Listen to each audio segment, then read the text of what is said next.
Fantastic. Thank you very much.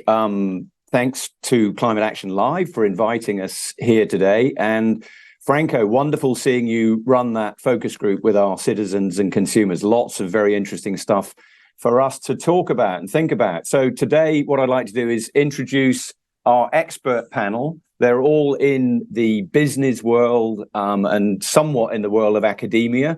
And what we're trying to do here is bring together a multi-stakeholder group of people, because what we at Interbrand have found is that citizens speak to citizens, business speaks to business, investors speak to investors, but we need this conversation with everyone involved. So that's what we're going to try to do. We're going to listen to what citizens have to say, going to listen to the experts.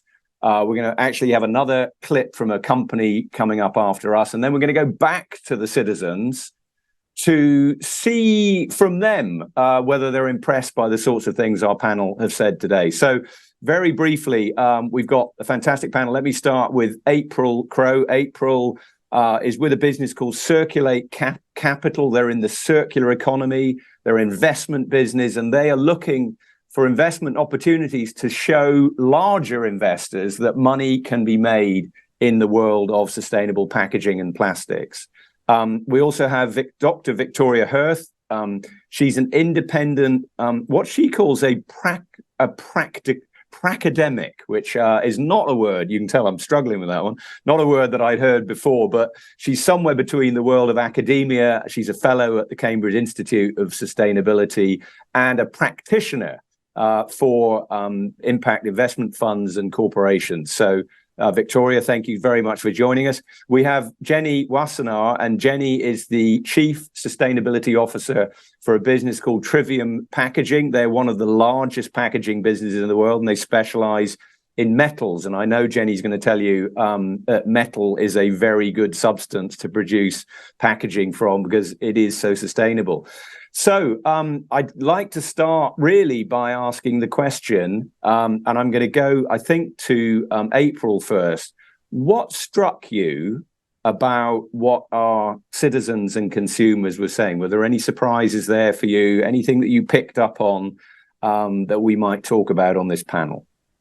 Yeah, I think what I've heard from a lot of consumers in the past, and as I talked to my neighbors about some of the challenges that we face within this space when we think about food and waste in general, is that it's very complicated and there's a lot of confusion in terms of, we heard the term biodegradable, and we think about recycling. And I think, the short is there's not a single answer, and there are lots of trade-offs that we have to consider. And what we need to do as we think about it from a company and a corporate perspective is make sure that we're making informed decisions that are based on science and data. But how do we make it easy for consumers? And how do we add more transparency and education, and then ultimately keep it simple for consumers? Because what we want them to do is not to feel guilty about enjoying their crisp or their sushi, and make sure that they have the options to get the foods that they want to have in an efficient way. And also keep in mind that how it's getting to them, there is a lot of thought that goes into that, ensuring that that packaging is optimized to protect that, so we don't ultimately end up with food waste. So I think just overall, it's not a simple space, and it's not surprising that it's confusing to consumers.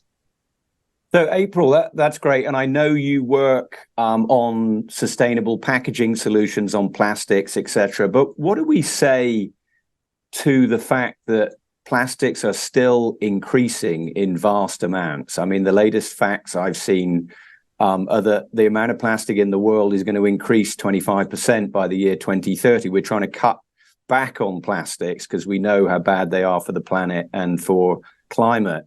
What do we do about, the oil companies and others who are building new plants for plastic production? How do we as citizens do something about that? Yeah, I think we have to remember that there are a lot of benefits to plastics as well. So as we start to think about the impact, and I know, we're talking about climate today, that if you're transporting different types of products, packaging is beneficial that it's lightweight. And so when you look at the carbon footprint, you have some benefits there. It's also things, if you think about bicycle helmets or airbags in cars, just medical equipment, things that we use plastic for every day that there's not a great alternative for. But there's a lot of work also underway to look at, we've really moved to a society that's very throwaway and disposable. How do we bring back some of what we had in the past where we're looking at more reusable systems and innovate and think about how we can do that in a way where consumers are accepting of that? Again, looking at how they get to enjoy the lifestyle that they want by using less, but also looking at, as we continue to use plastics or aluminum or glass, how that's recycled back. All of that material has value. So in order to prevent introducing new plastics, how are we recapturing those materials or aluminum and making sure that they're used back into the stream that we're creating now? Great, thank you, April. I'm gonna move to Jenny. Jenny, you're with Trivium. I know you're going to put the case for metals and the importance of metals in the system. But just before you do that, just give us your thoughts on what you heard from the citizens and consumers in the previous panel, if you would. Yeah, what I was really pleasantly surprised with was the fact that people totally understand the full value chain of CO2, as I call it. So not only looking at the packages, not only looking at one part of the products, but looking at the full production from the products that we want to consume, whether it's potatoes in chips or other examples that were given, to how is it transported, where does it come from? If it comes from from the other side of the earth to us here today in the UK, then it had a long journey already. So that's all been taken into account. And that complexity, of course, is not reflected then in the packages and in the communication that we put towards the end consumers. And we have to be much more vocal on how to recycle our materials. I know there are a gazillion of different labels, logos, and it's totally confusing. I mean, if I'm shopping, I've got 4 kids as well. When we're walking through the supermarket, they're pointing to me things. Hey, Mama, you have to buy that because you're sustainability, and that looks sustainable. Yeah, it might look sustainable, but is it really sustainable? And that is the question that we have to be much more open about, much more vocal, much more clear on how to recycle your materials, because we all want to do the right thing. Yeah. I remember being a kid. As a kid, I was going around picking up Coca-Cola bottles and taking them back to recycling. I know that was a long time ago, but it seemed as though with the will there, we can create products that are recyclable. Victoria, let me bring you in. You've done an awful lot of work around an area that I believe you were calling the well-being economy, which is really around a kind of whole systems change that we need to be thinking about. But before you talk about that, just give us your thoughts on what our panel had to say and whether you were surprised by anything there. No, I wasn't surprised. And I think, I live the same life. We're all citizens and, I feel the same things. I've taken some shortcuts in my life, like just buying all my clothes from charity shops so that I don't have to go into a shop and try and unpick the supply chain every time I want to buy something. I mean, I don't know who's got the time to do that. And I've got a PhD in the topic and I can't do that. So I think it reflects that and the frustration and it actually really makes me very sad. It makes me really sad, actually, to listen back to myself, what I know to be true about how we are stuck in systems that are killing us, and that's the long and the short of it. And that we have a crisis of imagination and innovation. Our companies are there to support us, they're there to take our resources and transform them for something that will enhance our well-being. And the definition of sustainability is long-term well-being for everyone. But instead, we're trapped, as the panel exposed, into these ways of consuming that ultimately are doing the opposite. And the definition of unsustainability is, that are an existential threat to our long-term well-being. And I think we're just going to have to get real. Incremental shifts are just not going to do it. And we need companies to be able to make it easier, not just by selling us something else that seems a little bit better, but by thinking much more expansively about what the nature of the problem is and how we can redesign the system totally. The problem is, however, that we have companies that have been optimized over many decades to be very, very, very good at extracting financial value from a market. And they are not good at saying, how do we solve the well-being of society? That's always been an issue. It's particularly an issue now, because if we ever had the mother of all sets of problems that is actually created from that issue, it's now. So we need deep reflection, and I really hope the citizens can help us to do that. So let me ask the panel, whose problem is this really? We know from our own research that about 80% of people in the developed world are aware of climate change and the problems that it is causing, but only about 25% of people have moved or feel motivated to change their own behavior. So is this down to citizens, or is this down to the companies themselves? It was kind of interesting, and Victoria, I'll leave this question with you, and we'll then move on to the rest of the panel. Kind of interesting, one of our panelists said, companies don't care about customers. They're in it for the convenience and the fact that they can do this cheaply. So where does this have to start? Okay, and this is what brings me to my main message, and I'll just keep going on about this until because I believe this is what we're all trying to say, is that we're going to move to a very unhelpful command and control economy if we don't save the market economy and its democratizing freedom and efficiency effects. And we need to really get real as to what that means. We have been using financial income as a proxy for well-being, and that's why we all justify and go, oh yeah, well, if it's going to raise GDP and it's going to create profit for companies, then it must be a good thing. And us as citizens have bought into that. But ultimately, we need to transform radically to a well-being economy that's judged by its contribution to long-term well-being for all, i.e. sustainability, operationalized by purpose-driven organizations that are governed and managed in a way that actually are going all out with urgency to solve those problems. And by doing that, we also unlock the micro level, which is meaningful lives and meaningful work. Because at the moment we have a GDP economy run by profit maximizing firms and supposedly financially oriented people. And we're losing at every level of the game. But it's within our grasp. That's not fantasy. It's being built. I'm at the heart of developing the consensus built standards. And my message to citizens would be, get involved in that. As citizens, we are the ultimate governing body.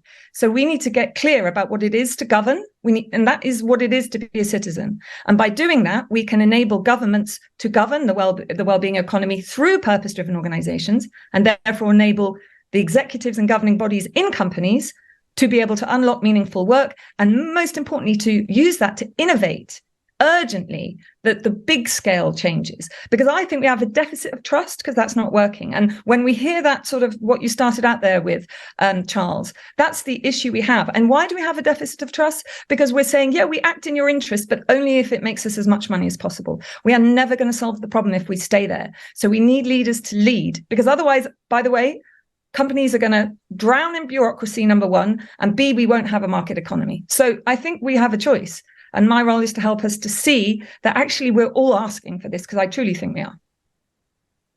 So, Victoria, brilliant. Very challenging stuff for both everyone on our panel. So I'm going to go to Jenny on this one. A deficit of trust, Jenny, citizens saying companies are kind of in it for themselves. How would you respond to that from a Trivium point of view? What are you doing that's going to increase trust, show citizens and consumers that you really care as a company, and what can you say that's going to inspire our panel of consumers?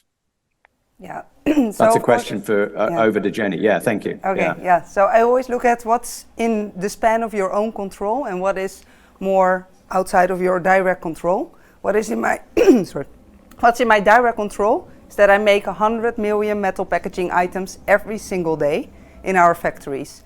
So one of the things that we do is look into those products that we put into the market to continuously improve them, make them, for example, thinner or lighter in order to use less resources in the original phase. Also, we want to use more and more recycled content in order to enhance the circular economy, etc. So that is in your direct control. Then you have the second layer, which is not in your direct control, but those are the people you touch with on a day-to-day basis. And yes, we are a company, we are not an NGO, so there is a reason for our existence. We have to also provide financial income for the people that work with us, for the neighborhoods in which we live, etc. So we have to make sure that there's an income. So we have suppliers, we have customers with whom we work in order to drive a circular economy to the max.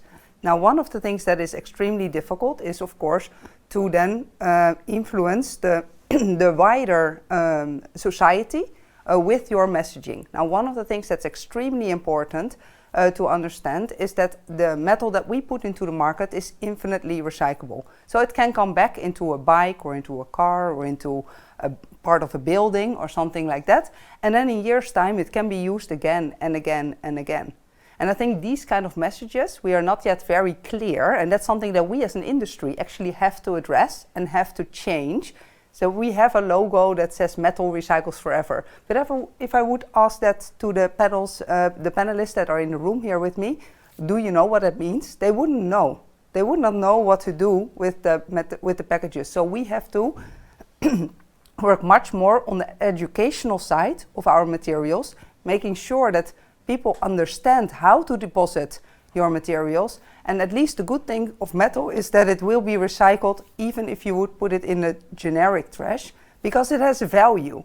So there are people that are picking up these metals and making new materials out of it because it has a value. So yes, I do agree that we should look for new ways to finance our full value chain in that sense.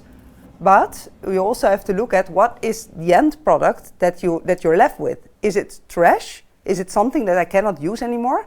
Can I recycle it, yes or no? Because a lot of packages out there in the supermarket claim to be recyclable. Yes, maybe technically, maybe in a lab scale, but not on larger scales. And that is something we really have to change.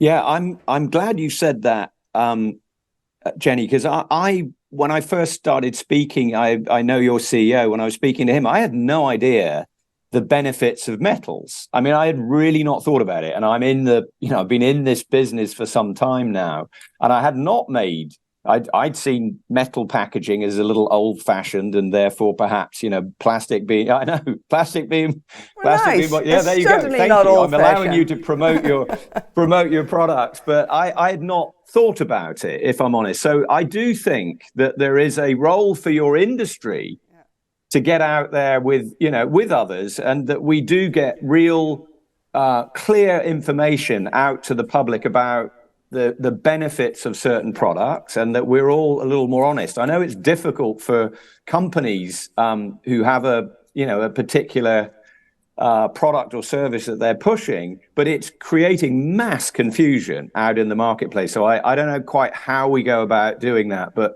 the need for public information.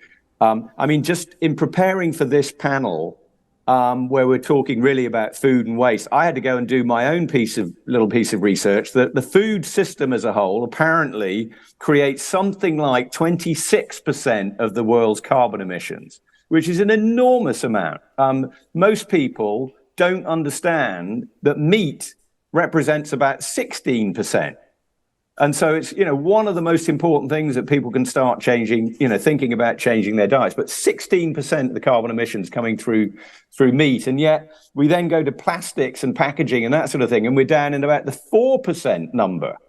Food waste is higher than that, at about 6 or 7%. But these facts are just not understood and known by citizens at large. And it's partly because everyone's pushing their own message. So it does feel that the scientists know this. We've somehow got to get this out into the world in a clearer and better way. But it does raise the question, who do citizens trust nowadays? But let me move on to April. April, please tell us a little bit about the work that your organization is doing, because I know you're finding new solutions in terms of recycling and new materials. So tell us a little bit more about all the great stuff you're doing so that you can inspire some of our citizens when we go back to them on the panel. Thank you. Yes, absolutely. I think, one important piece to note, and it was the piece around transformational change, and that being able to move beyond just these incremental solutions to something that's transformational is really key. And as you mentioned, we have an investment fund focused on driving circularity. So thinking about how these materials or products can be reused. And we're a little bit unique, and I think the consumers may be surprised that our funders are some of the world's largest brands.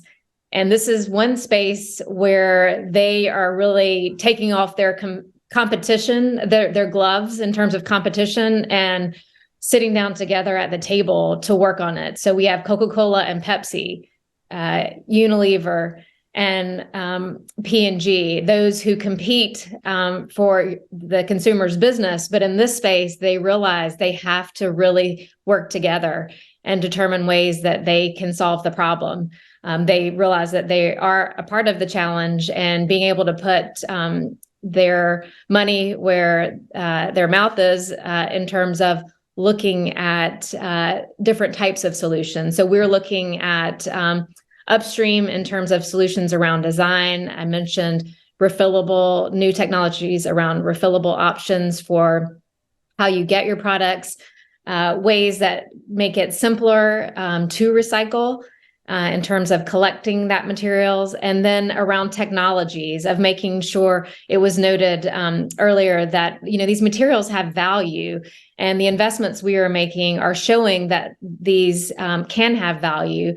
And then by showing that return, bringing in new investments into this space. It's an area that hasn't received a lot of investment to date. And to get to the large investors, we need to show that you actually can have a return. So there are quite a bit of just exciting innovations in this area. And then also, again, just bringing a lot of these big brand owners together to try to advance and innovate more in this space.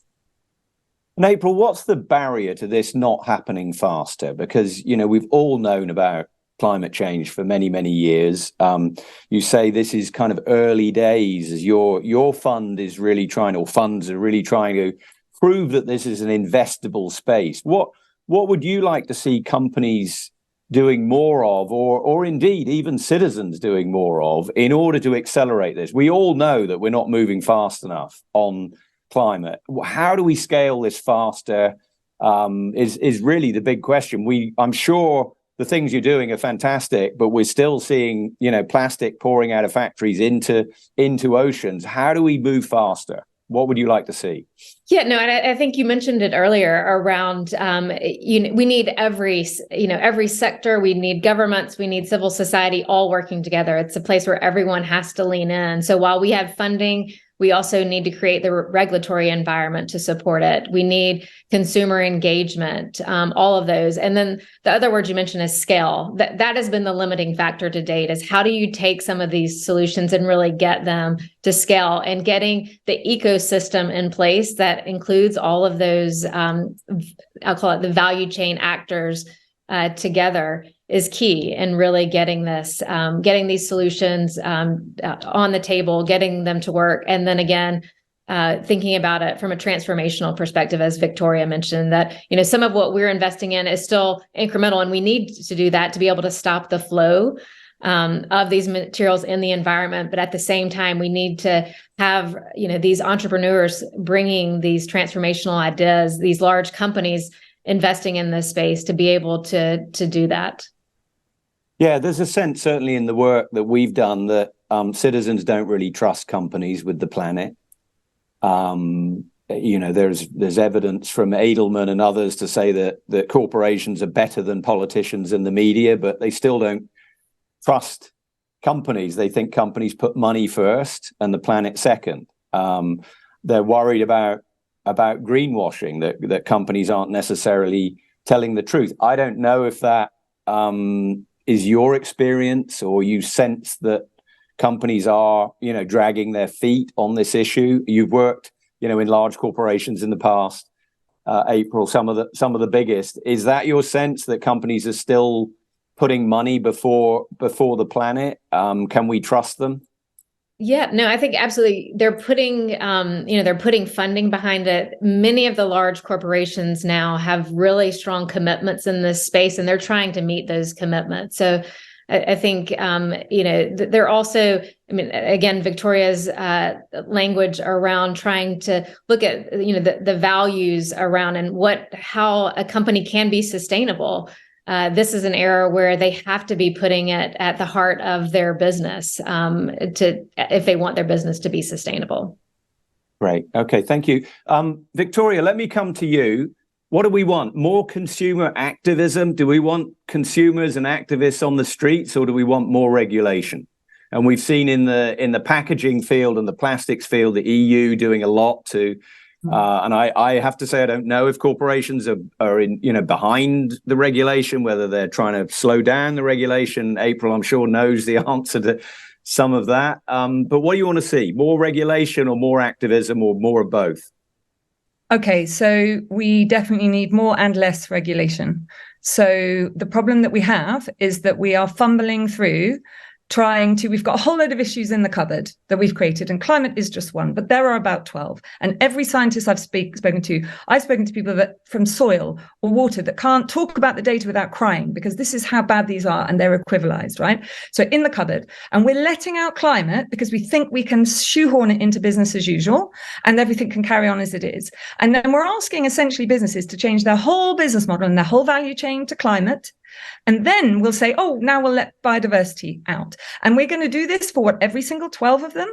And so what we're seeing happening under the guise of what people call ESG, for those in the citizen panel, is essentially a sort of like fumbling through with leaders that don't really see the big picture. If we saw the big picture, we would be able to get all of the issues down as thresholds, which is what they are. They're essentially the minimum operating conditions to stop harm. And if society, and this is where citizens come in, if society could articulate that, if they could start to see, hang on a minute, this is not going to work. We're going to drown our companies in bureaucracy at the moment we need them most. Firstly, to do no harm, and secondly, to optimize for good. And the do no harm means get real about the thresholds and prove to society that you can operate within them. Unless we get there, like I said, we've lost the market economy, and people are not going to trust companies. And so that's the hard regulation. Now, once you create that hard parameter, you can get rid of the betting on horses. Oh, I think it's this thing. You can unleash the innovation. But the second part is, what are organizations innovating for? If they're innovating for financial capture, that every single little decision, and I've worked with corporates, all sizes in all sectors, ultimately it gets stopped. The innovation, the good intent gets stopped because it doesn't pass the business case, because that is the logic of the organization. Unless that fundamental logic and the governance of it, the big hard frame that allows all the innovation to happen, is focused on long-term well-being for all people and planet, then we're not going to get there. And I just think it's as clear as that. And I just think we all need to be saying it. So to citizens, I say, get clear about that. Get clear about governance. Get clear about your role in it. And come to me if you need help. And I've got rafts of stuff. I've done 21 years trying to work out what the hell's going on. People don't have 21 years. We need to get, so I'm in the business of helping people leapfrog to this place. Thank you, Victoria. Jenny, let me ask you, Jenny, Victoria's been quite challenging there, fumbling through ESG. You're running sustainability for a big company. Think about those citizens we heard from earlier. What would you actually like them to do? They represent, your customer's customer, if you like. What would you like to hear more from them? Do you want more consumer activism on this to help you? Do you want more regulation? What are you looking for to help accelerate this process? Yeah, look, in the end, consumers are people, businesses are people, governments are people. In the end, we're all people. So we have to go back to the core, to our decisions on a day-to-day basis. Because if I'm walking in a supermarket and I see something that I really want to have, like for example, I don't know, like a piece of cake, and it's packed in material that I do not really think is that sustainable, do I then buy it, or do I go to the fresh bakery around the corner, which is a bit more expensive, but I get it like on a plate and can be washed and maybe a bit more local, more sustainable? What decision do I take? And that's what I'm asking all the citizens, all the companies, all the governments, to take the action yourself.